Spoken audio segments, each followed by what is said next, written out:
السلام عليكم ورحمة الله وبركاته. قصة اليوم تعتبر واحدة من أرعب القصص التي حصلت في عالم الطيران، فيها أحداث وكمية تعقيد مش طبيعي. وقبل ما نطول أكثر وندخل بأحداث القصة نقول بسم الله ونبدأ.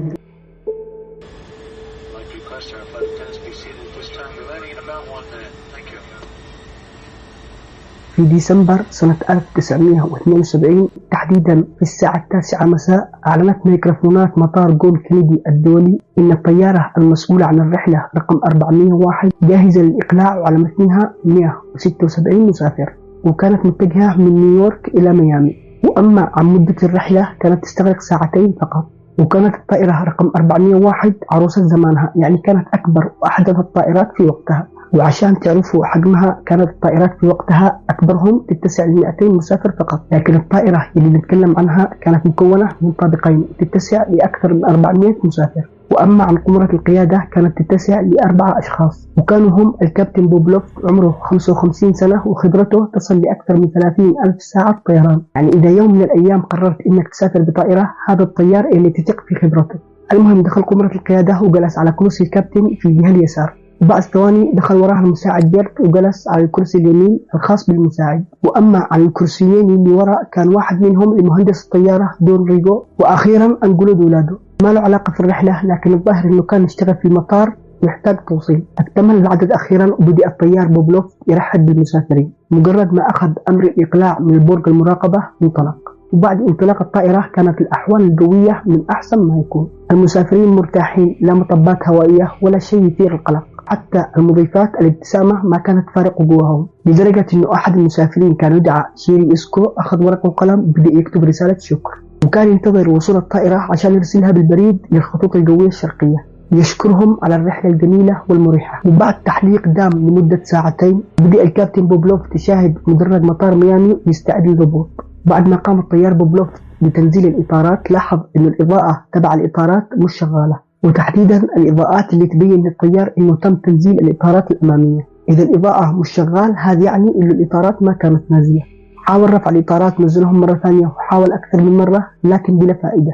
أخذ الكابتن بوبلوف كلاسيكي واتصل على برج المراقبة الموجود في مطار ميامي، وقال إنه الرحلة رقم 401 المتجهة من نيويورك إلى ميامي راح تلغي عملية الهبوط مؤقتا بسبب عطل في جهاز الهبوط وتحتاج وقت حتى يتم إصلاحها. رد عليه موظف البرج قال ما في مشكلة، لكن لازم إنك تتجاوز المطار وتتجه لمنطقة إيفرغلادز، لأن وجودك فوق المطار هذا راح يعطل حركة سير المطار. توجه ناحية المنطقة المذكورة وهي عبارة عن أرض رطبة ممتلئة بالبحيرات. وصلت الطائرة لمنطقة إيفرغلادز وشغل الكابتن بوبلوف الطيار الآلي بشكل دائري وخلى الطائرة على ارتفاع 600 قدم، يعني خلي الطائرة تدور حول نفسها على ارتفاع 600 قدم عشان يحلوا مشكلة الإطارات وما ينشغلوا بالقيادة. وبعد ما صار كل اللي تكلمنا عنه قال المساعد بيرت للطيار بوبلوف إنه مستحيل يكون له عطل في الإطارات نفسها لأنه الطائرة كانت لسه جديدة. رد عليها المهندس دون ريغو قال أوافقك الرأي، لأن الطائرة قبل إقلاعها من مطار نيويورك تم فحصها بالكامل، إذا كان فعلا في عطل فهذا من الإضاءات الموجودة في جهاز الهبوط. اقترب المهندس دون ريغو من الإضاءة الموجودة على جهاز الهبوط بدأ يفتحها، لعله عسى في واحد من الأسلاك مفصول، لكن بلا فائدة. التفت الطيار بوبلوف لمهندس دون ريغو وقال بما إنه نحن متأكدين إنه العطل سببه هي الإضاءات، ليش ما تنزل غرفة الجحيم تشوف إذا كانت الإطارة الأمامية نازلة أو لا. وعشان ما تفهموا غلط، غرفة الجحيم هي عبارة عن غرفة صغيرة موجودة تحت قمرة القيادة، وفيها أسلاك وأشياء كثيرة ومعقدة تخص أجهزة الطائرة وكل شيء فيها. من بين كل هذه الأشياء كان موجودة عين سحرية مشابهة للعين الموجودة على الأبواب، تقدر من خلالها تشوف إذا كانت الإطارات نازلة أو لا. بما إنه نزل غرفة الجحيم اللي ما لنا دخل فيها، خلينا نطلع من الطائرة ونشوف الأجواء اللي تحتها.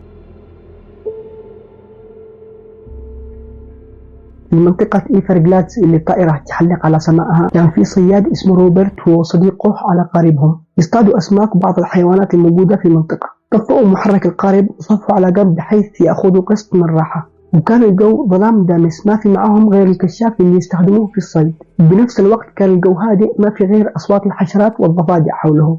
وفجأة شافوا وراهم شعاع قوي وبعده على طول صوت انفجار مدوي. ارتعبوا من قوة الصوت وقال روبرت لصديقه اتوقع ايش هذا اللي يحصل، معقول يكون صاروخ؟ قال والله ما أعرف، علمي علمك، شغل القارب خلينا نروح نشوف.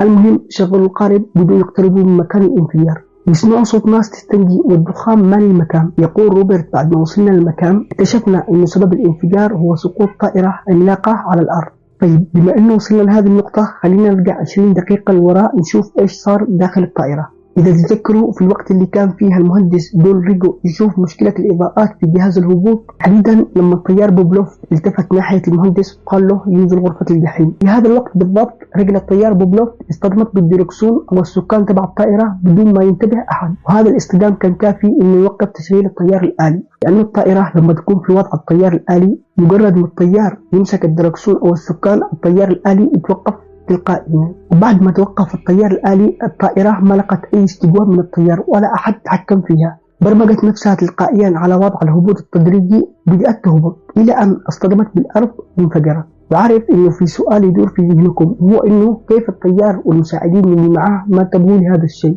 اسمع الأسباب صدقني راح تقتنع. السبب الأول هو إنه المنطقة اللي كانت الطائرة تحلق على سمائها كانت بعيدة عن المطار والمدن لأميال كثيرة، ما كان في إضاءات ولا شيء، الدنيا كلها ظلام، خصوصا إنه الجو كان مغيم، ارتفاع الطائرة 600 قدم فقط. وأما السبب الثاني هو إنه الهبوط كان تدريجي وبطيء، ما في أحد حس إنه الطائرة فيها ميلان أو تسقط. من ناحية أخرى كانت الإضاءة تبع الإطارات شاغلة بالهم. بما إن إحنا عرفنا إيش صار داخل الطائرة خلينا نرجع للصياد روبرت نشوف إيش صار. يقول الصياد روبرت: بدينا نتبع الأصوات تقترب منها أكثر وأكثر إلى أن شفنا الطائرة، لكن الشيء اللي كان يقطع القلب هو جثث الناس والمنظر اللي عليهم. في منهم اللي يبكي من الألم، في منهم المصاب والمغمي عليه، في منهم اللي ينازع، وفي منهم اللي مات. بالرغم من كل هذا المنظر اللي يقطع القلب قدرنا إن إحنا نتحكم بمشاعرنا وبدينا نساعدهم. جمعنا العدد اللي قدرنا عليه من الناس، وبعد نص ساعة أخيرا وصلوا خفر السواحل وبدأوا ينقلوا المصابين بالمروحيات، وطول الليل هم ينقلوا الناس بمروحيات إلى أن طلع النهار. وكان العدد بالضبط 99 شخص مات و77 شخص نجي. من بين الناس اللي ماتوا كان الطيار بوبلوف والمساعد بيرت. وأما أنجلو دولادو نجا من الحادثة، الشخص الرابع اللي ما كان له علاقة بالرحلة. وحتى شيري إسكو الشخص اللي كتب رسالة شكر للخطوط الجوية الشرقية نجا من الحادثة. وبعد التحقيقات أكد المحققين أن الخطأ كان بسبب العامل البشري، وأكدت كمان أن الإطارات كانت نازلة بشكل طبيعي وأن الإضاءات تبعها هي الخربانة. بعد انتهاء التحقيقات الشركة المصنعة للطائرة قررت أنها تتحمل كافة المسؤوليات من كل النواحي وتدفع تعويضات لأسر الضحايا والمصابين، وسوت تغييرات كثيرة في مجال تدريب الطيارين عشان تضمن أن الحادثة ما تتكرر مرة ثانية. بحكم أن الطائرة كانت سليمة تبقى منها قطع أو أجزاء كانت سليمة، وكمان بسبب أن الأرض كانت رطبة الاصطدام ما كان قوي وانخمدت النار بسرعة، ولهذا السبب في ناس نجوا. بسبب المبالغ الكبيرة اللي دفعتها الشركة اضطرت أنها تأخذ الأجزاء اللي تبقت سليمة وركبتها على طائرات جديدة من نفس نوع الطائرة رقم 401 عشان كمان تخفف من التكاليف. إذا كان ببالك أن القصة انتهت هنا أحب أقول لك لا، الرعب هنا بدأ.